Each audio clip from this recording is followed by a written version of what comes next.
This is going to be Stratholme Service Entrance on a Guardian Druid.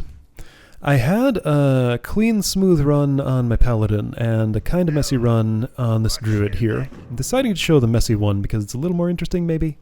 Contact Grid here has that Scholomance transformation on them, so I can't see what they actually are right now. Okay, so another thing is I got some new abilities since the last Guardian run I showed, and it feels pretty good now. I have Gore, which will reset the cooldown on my Mangle occasionally. I forget exactly what triggers it. Yeah, there it went. So with that thing up, I can Mangle again sooner than I could otherwise. Okay, so Holy Paladin Healer wants some mage food, got it, so that's nice. Didn't bring his own mana drinks, I guess, or maybe just wanted some better ones, because the ones the mage can conjure are actually a little better than the ones you can buy. This paladin has some trouble keeping me alive. Maybe I give him a bad time, maybe I don't. Let's watch and see what happens.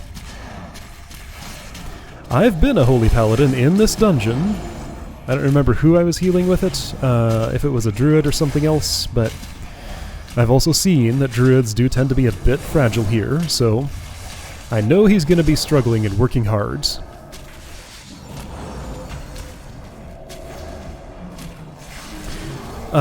That's right. Over the course of this dungeon, I really learned where my defensive buttons are. Right, last run I showed that this character was in Scholomance. I wasn't using them much at all there, other than Iron Fur. But here it's quite required. So yeah, I have Gore, and I'm going to be using Bark Skin, Survival Instincts, Frenzied Regeneration, as soon as I remember where they are.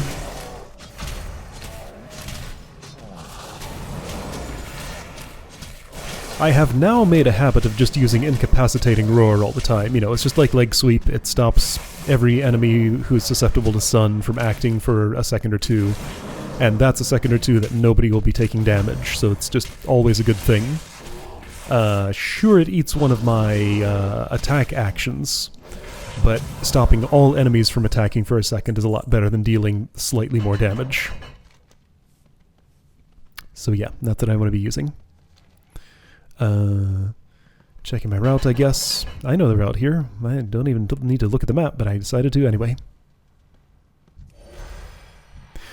There are a couple of different ways to route this. I see some people turn right first and then go all the way around the right and circle to the ziggurat on the left. That way it seems less efficient to me. So I prefer to go left first, then double back to the right, and wait, no, it's the other way. Go right, turn around and take the left path. That's how it is. Okay, so maybe I don't know the route as well as I thought. Yeah. Just like Main Gate, there are a couple of there's a loop in the middle, so you can choose one way or the other.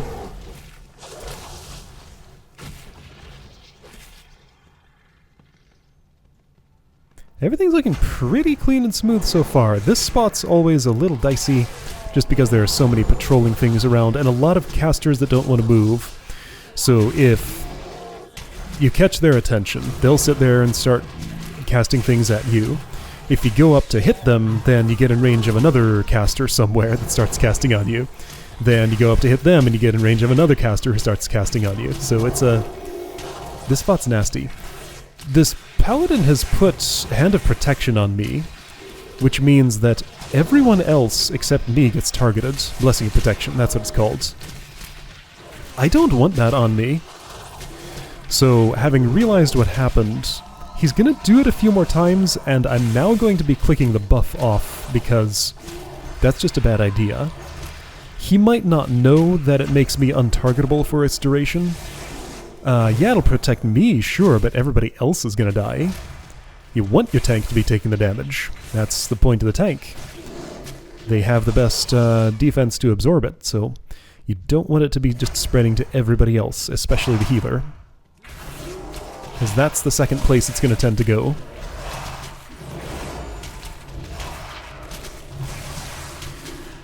There could certainly be situations where it's the right play to use Blessing of Protection on the tank, but those are rare and probably would require some coordination, communication. When silenced, I cannot Moonfire. I see that I used Incapacitating Roar. I wonder if I can do that. Can't tell because it's on cooldown. Do I have to be non-silent to roar, I wonder?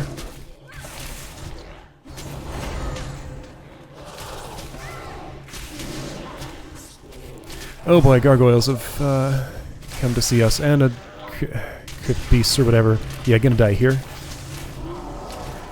There's a lot on me. Okay, I found my Frenzied Regeneration button. That'll help a bit. Did I find Bark Skin? I did. Couldn't save me. Had a few too many. I'll let them do their thing while I run back. This is close enough to the entrance that seems quicker than attempting to... seems quick enough that it makes sense that some of them might still be alive by the time I get there again. So yeah, holding threat, that part of my job is not a problem here at all. It's the survival part that's tricky. Right, so Frenzied Regeneration is like a slow Light of the Protector. I did get back before everybody died. That's nice. I got rid of it, though. I can shapeshift out of that. If I had thought of it quick enough, I could have just turned into a kitty and then back into a bear for a moment. But I didn't think of it quick enough. One of the perks of playing a druid. Anyway, yes, so, Iron Fur increases armor. Frenzied Regeneration is kind of like Light of the Protector, but slow, takes a moment, and regenerates some health. Bark Skin is a... Oh, Baroness on Astari got activated there, huh? Okay. Wait, 2 mind control? No, I'm the mind controlled one, so everybody's hostile.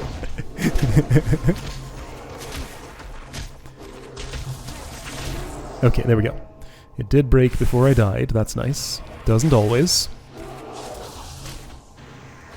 Yeah, so you're supposed to damage the affected party member down to 50% and then stop, because sometimes it takes a little while for the mind control to break, and a lot of the time that person keeps taking damage from the rest of the party members who don't know to stop, and they end up dying.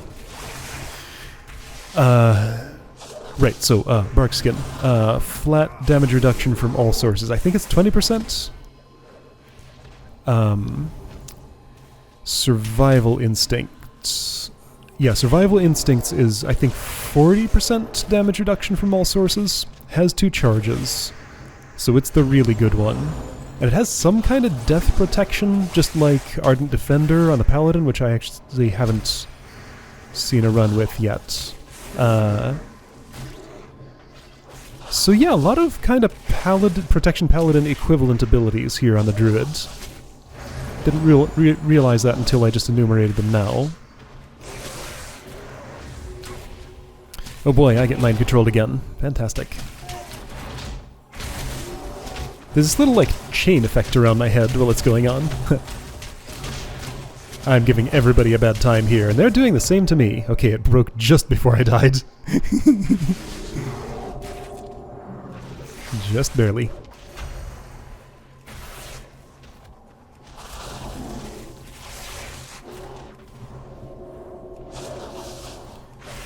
That little splat sound you hear every time I take damage there is some kind of, like, natural thorns or something. I forget what it's called. It was a talent that I took. Every time anything attacks me, they take a little bit of damage reflected onto them. Somebody else has gotten into combat here. Is this the 3rd or 4th mind control? This has been going on for a bit. This is still the same combat event where I died. It's still going on, and it's going to go past Baroness on Astari because these got involved too. I haven't had a mana break or anything for this poor paladin. He's trying so hard to keep up and is really having trouble. Oh boy, and we got some more! This just goes on and on. That's what this place is like. Okay, I found my frenzied regeneration again. It's upward on my secondary action bar, so I can't look at it right now. Doesn't have a super long cooldown, but it's a little longer than Light of the Protector, I think. There's that Blessing of Protection again. I knew it was there and I clicked it off. Probably could have left it for a moment longer there, but I chose not to. Okay, we did it. Eventually. Combat dropped for the first time in a while. And there's nothing serious here. You know, one party member, literally any party member could go in here and clear this out. Probably. Let's see, 5 things. Usually just out in the world, fighting non-elites. 3 is the most you can comfortably handle, so maybe that's... Maybe I'm overestimating abilities for that. Like if the healer tried to go in and kill all 5 of those at once with nobody else's help, they'd do fine, they just take a while. If a damage dealer went in and tried to kill one of those with no self-healing or defense or anything, they might have some trouble. Where'd this Wailing Banshee come from? Oh yeah, she patrols around, that's right. I just wanted the Blackguard Swordsmith, but I got another one too.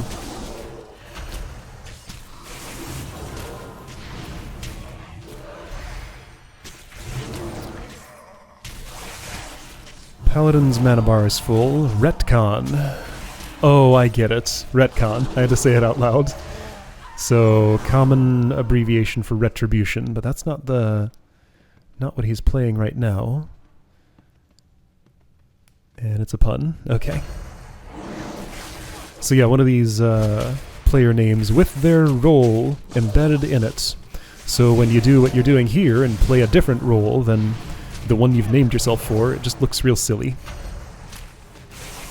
But people still do it.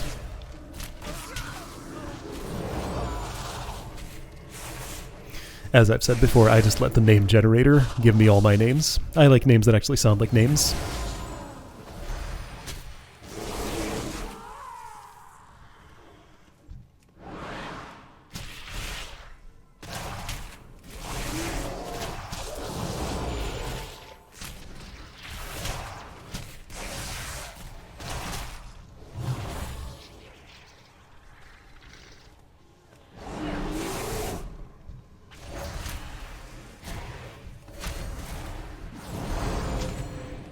Alright, so let's see what happens here with Nerubenkan.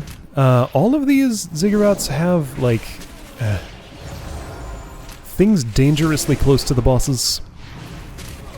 I hope I decide to take care of the ones across the way from me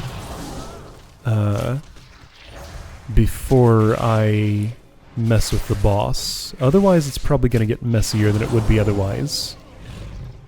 Otherwise. Oh, boss first target, contact grid. Okay, so this elemental shaman didn't give me a choice. He just went ahead and engaged the Nerubian in combat before I could do anything about it. Okay, well, we'll see what this does then. So this, yeah, as I suspected, those got involved. They always do. Okay, so there's a survival instincts. Looks like it's a 6-second thing, not a long one. So Nerubenkan will root me, but again as a druid I can shift out of bear form to break the root effect. Earth Elemental is here, so that's nice. Just let him take it for a moment. However, yeah, there we go. However, that does mean I'm out of bear form for a moment. I lose most of my rage, and I lose all of my defense while I'm not in bear form. So it's kind of dangerous. Don't always necessarily want to do it, even if I have to, like, stand back and not attack for a moment otherwise. Earth Elemental gone. Gotta take over this again. Yep.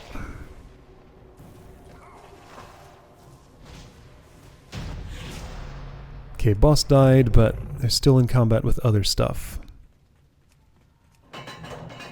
So yeah, I don't feel like I really had a lot of options for controlling that better. I suppose one thing I could have done would be maybe to taunt the boss and then move behind that ramp to move him out of range of the other dudes, just to make sure they didn't get involved. That would probably be the best way for me to handle that situation. I would... Oh, shoot, and I went too far left and got these. Whoops! Alright, that one was my mistake, totally.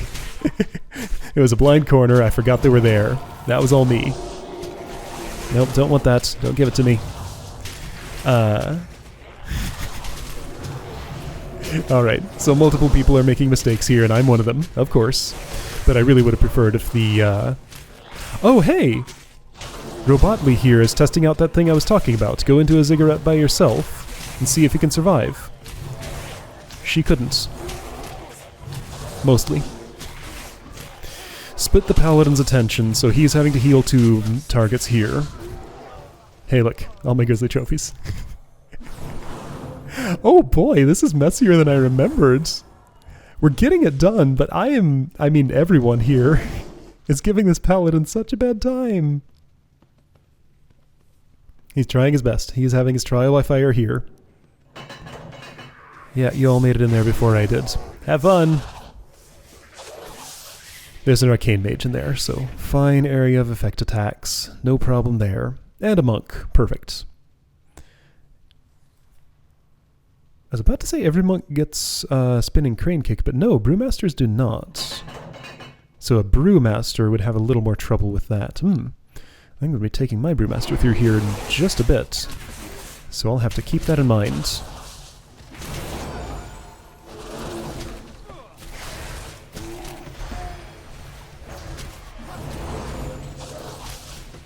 Not that those bugs or rats or whatever they are in there are dangerous, they're just annoying. It's certainly possible to be killed by them, but it's, you know, you won't. They're hard to target is the thing.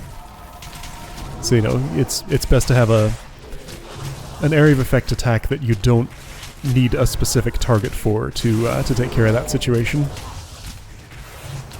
And a Brewmaster doesn't have one of those. Breath of Fire would work. Keg Smash you need a target. Breath of Fire you can just use. But it has a cooldown. A long one, kinda. Longer than Keg Smash.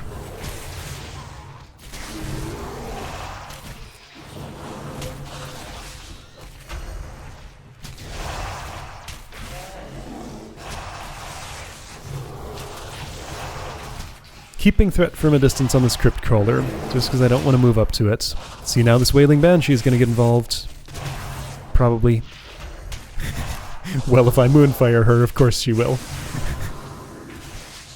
We have to go this way anyway, it's fine. Gargoyle, guess I'm dodging that one.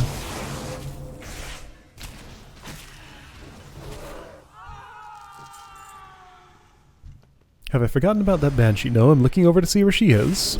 Was not anywhere in sight.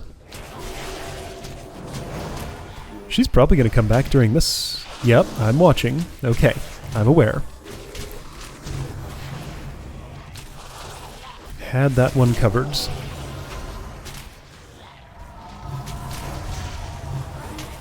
So it looks like I've gotten to the point where I'm just going ahead and using Frenzied Regeneration just casually whenever it's up and I need some healing. Just to take pressure off the healer, which really is a good idea. Defensive buttons are there to be used, not just to be saved forever for when it's slightly too late in an emergency and you're gonna just die anyway. Just use them. Take pressure off your healer. You use your self-heals, use your defensives, use your damage reduction, all the things you need. It just makes everything smoother.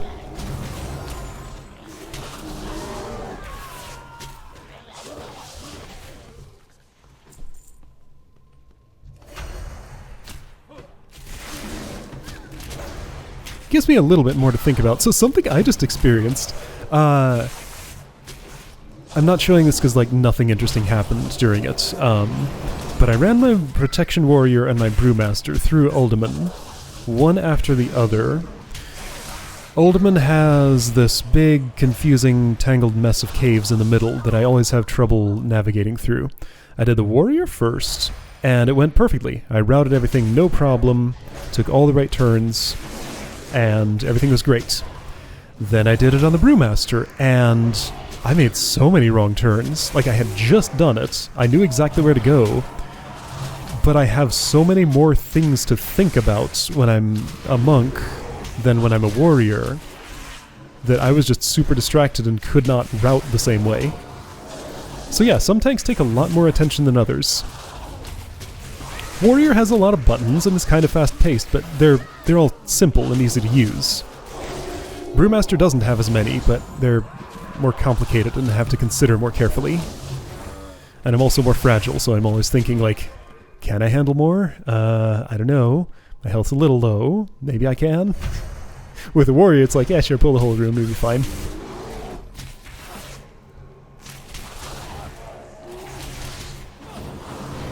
Druid's somewhere in between. Same for Death Knight. Death Knight's more on the durable side, I'd say.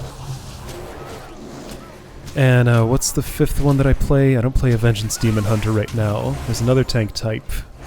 Protection Paladin, right. The one I always do, and yet the one I forget. Yeah, middle of the road, pretty durable. Good self-healing. Yeah, makes up for lack of warrior durability with Light of the Protector. Malachi the Pallid basically does nothing. He has his Ice Tomb, sure, but that's like a less threatening version of Nerubin Khan's Snare, Roots, whatever, because he doesn't go target somebody else while it's active.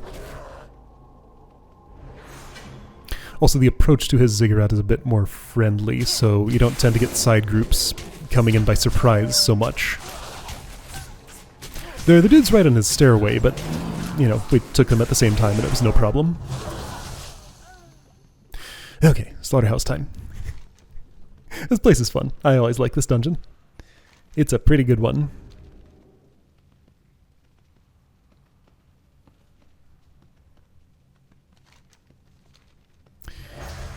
Going for that Crypt Crawler, huh? We could have avoided that. Oh well, it's fine. I have Naxxramas is here, so we're living. So he says.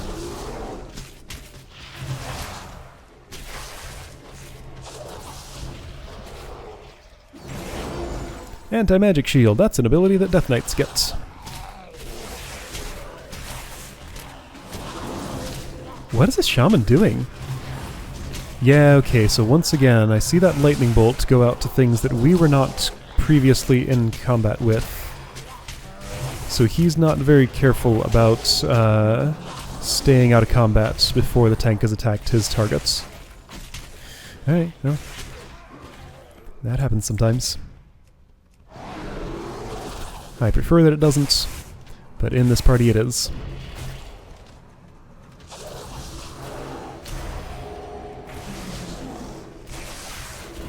It's possible they had been in combat with somebody who walked closer to them than was necessary, but it didn't look like that to me then.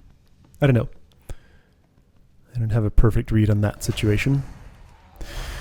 So, approaching Magistrate Bartholus here, looking at that group to the left, I think it's a good idea to take care of them now, so I'm going to Moonfire that. Because Magistrate Bartholus has a big nasty knockback that tends to send people flying right into where that group of dudes is, and when that happens everybody dies, usually. So I'm just going to head off that problem by taking them now. You can also just not get knocked back into that, but in the heat of the battle it doesn't always go that way. And yeah, like, see how serious these are just on their own. I don't need this kind of damage happening while I'm also fighting a boss who hits pretty hard.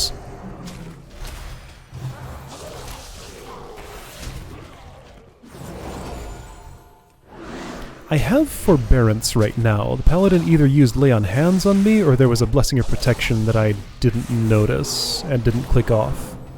Or I did click it off and me watching this back didn't notice. Not sure which of those things happens.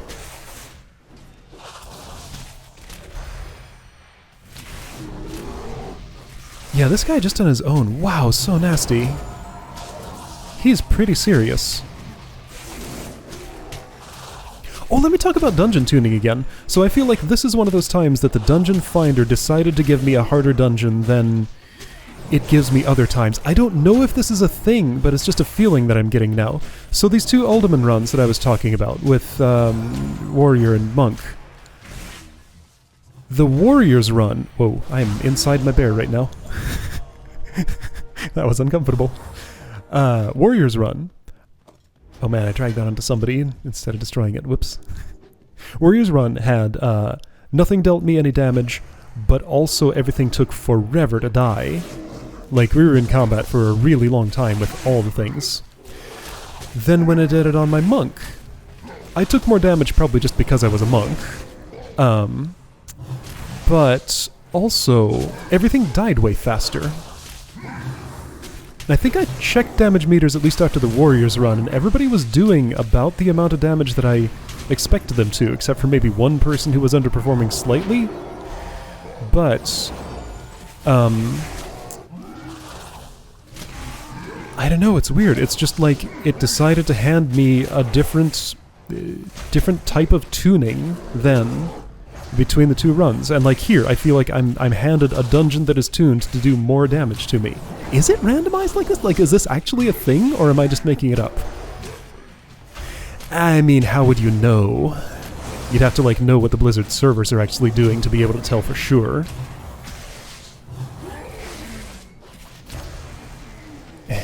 Maybe it's just the group composition, or maybe it is that things actually get retuned based on like what classes and roles you're bringing or something. I don't know. Because like things were taking long enough to die when I was being my warrior there that it really seemed like something strange was going on.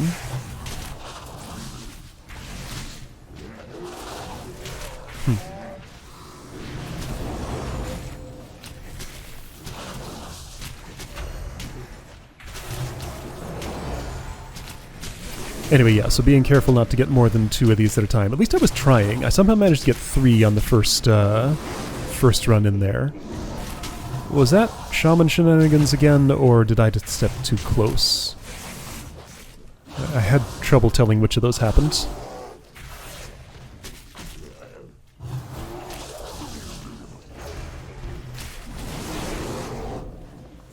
Like, this shaman's not being much of a problem, but there have been a couple of times when he's done something that did cause more things to get in combat than would have been comfortable.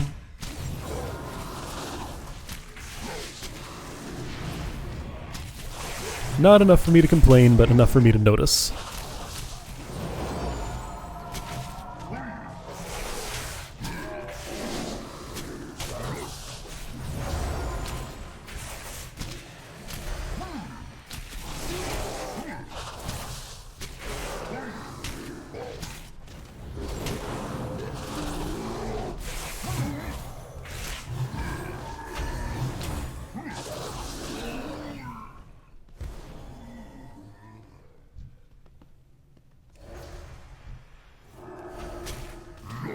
This part of this dungeon always goes on for so long.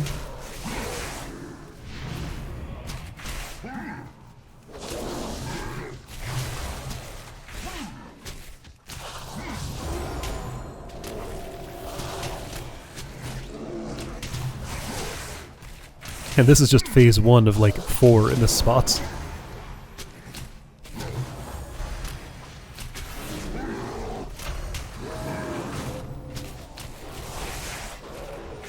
So I guess really I should just think of this as a little mini arena that you go into. The Slaughterhouse, 8 out of 9 abominations defeated.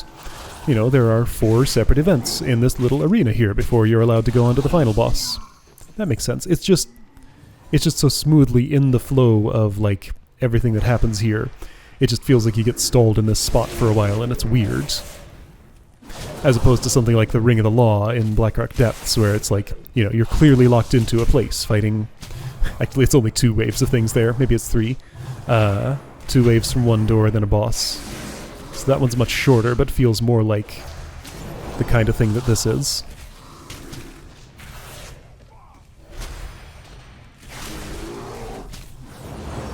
Yeah, Rammstein hits hard. But both of us are ready this time.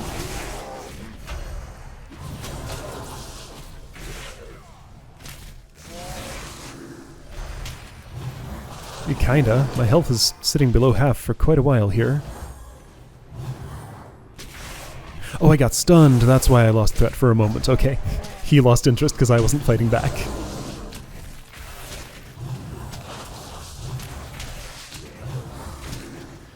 Yep, this guy's mana bar is taking quite a beating again.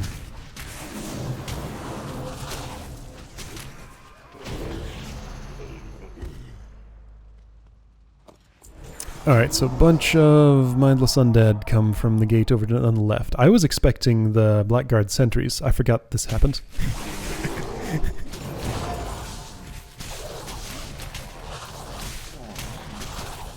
Just swipe a whole bunch of times. Druid's good at this. Once again, Brewmaster would have a little more trouble there. It's fine though.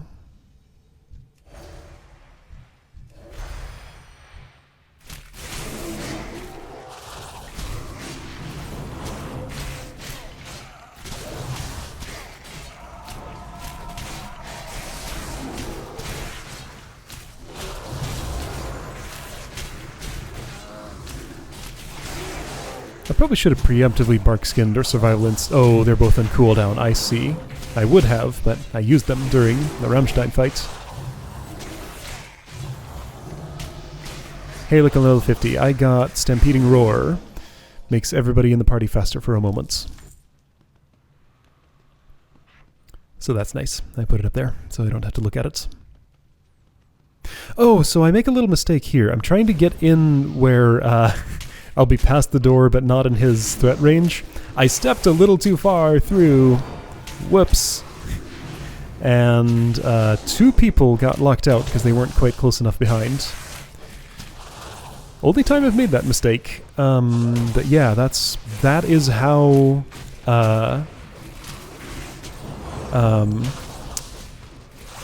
that's the threshold. There's almost none. Like, the zone where you can be inside the door but not having the door immediately closing on you is extremely small. It's fine though. This is an extremely non-serious fight. With 2 people locked out. Earlier today, who was I running through here? I ran someone through here and I saw the healer get locked out. It was completely fine. Zero problem. Boss got dead. Tank survived just fine. So yeah. Like, the slaughterhouse event out there is the serious part. Arius Riven there is just the cap on that. He is taking a while to die, but that's because we have only one dedicated damage dealer here.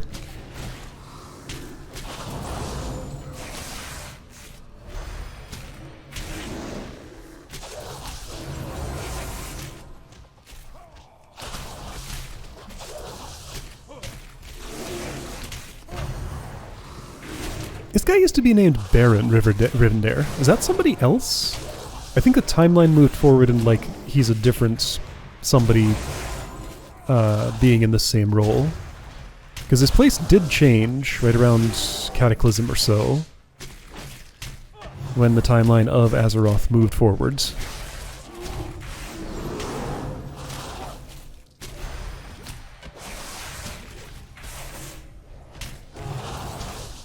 Or did he get, like, promoted to Lord, or demoted to Lord? I don't know if Baron is above Lord, or the other way around. This might not be the same guy, but it might be.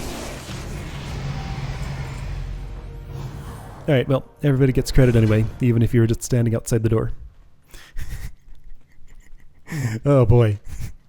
So yeah, bit of a messy run, but a lot of interesting things happened. This paladin had a trial by fire. I got to learn where all my defensive buttons are and how to use them. So that was good. And you know, I had a good time. I hope I showed the rest of the party a good time, because that's always what I want to do when I go into a dungeon. I want everybody in the party to have a good time. It's not always possible, but I try to do whatever I can to make it happen. See you around. Alright, cool. Wait, there's... Oh, test your strength. That's the Grizzly Trophy one. Done with that. Can't turn that in there. That's on Dark Moon Island. Alright, see you next time.